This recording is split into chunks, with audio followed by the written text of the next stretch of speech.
New information on the classified Israeli intelligence U.S. President Donald Trump revealed to Russia has been uncovered, detailing a special operations mission by the IDF Special Commando Unit Sayeret Matkal and the Mossad deep inside Syrian territory, it was reported in the U.S. magazine Vanity Fair. Follow ENet News on Facebook and Twitter. It was revealed in June that Israeli cyber operators were able to penetrate a small cell of extremist bomb makers in Syria who were working to make explosives resembling laptop batteries capable of bypassing X-ray machines unnoticed. According to Vanity Fair's report, the operation, which took place in February, aimed to acquire information on new explosive technology being developed by Ibrahim al-Asiri, an al-Qaeda's chief bomb maker. The meeting. R2 al-Kislak, Trump, Lavrov photo EPA intelligence for the classified mission, according to an ABC report from American sources, was provided by an Israeli spy who was planted deep within ISIS territory. His life was reportedly put in danger due to Trump's disclosure. According to Israeli and American intelligence sources, a Sayeret Matkal commando unit and Mossad tech agents flew 2 Yasser helicopters over Jordanian territory into Syrian territory. The helicopters landed a few kilometers from the target, unloaded 2 jeeps bearing Syrian army insignia, which the Mossad and Sayeret Matkal personnel drove into enemy territory.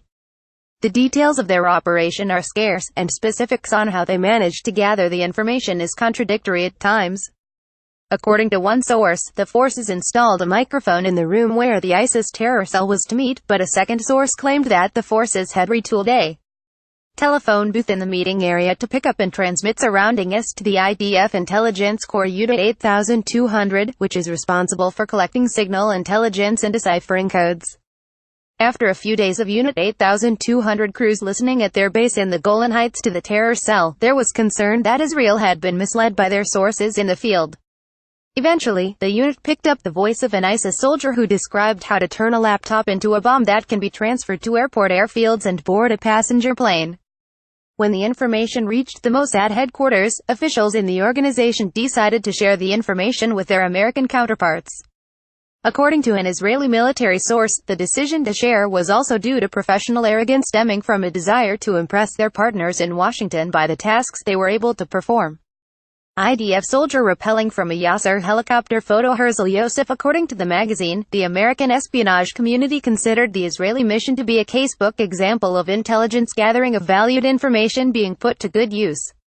As a result of this information, U.S. officials, followed by the United Kingdom, have banned people from bringing laptops and electronic devices larger than a mobile phone on flights from several Muslim-majority countries. Only 4 months later, after the airports adopted the new and tougher U.S. safety regulations, the ban was gradually lifted. The achievement was then overshadowed when, on May 10, Trump boasted to Russia's Foreign Minister Sergei Lavrov and Russian Ambassador to the United States Sergei Kislak in a White House meeting about his access to classified information.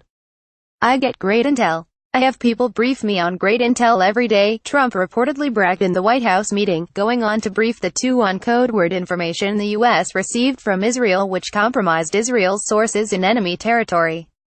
National Security Advisor H.R. McMaster told reporters that Trump's disclosure was wholly appropriate. Israeli Defense Minister Avigdor Lieberman tweeted that the allies will continue to have a deep, meaningful and unprecedented security relationship. President Trump himself defended his decision by saying he had an absolute right to share information with Moscow.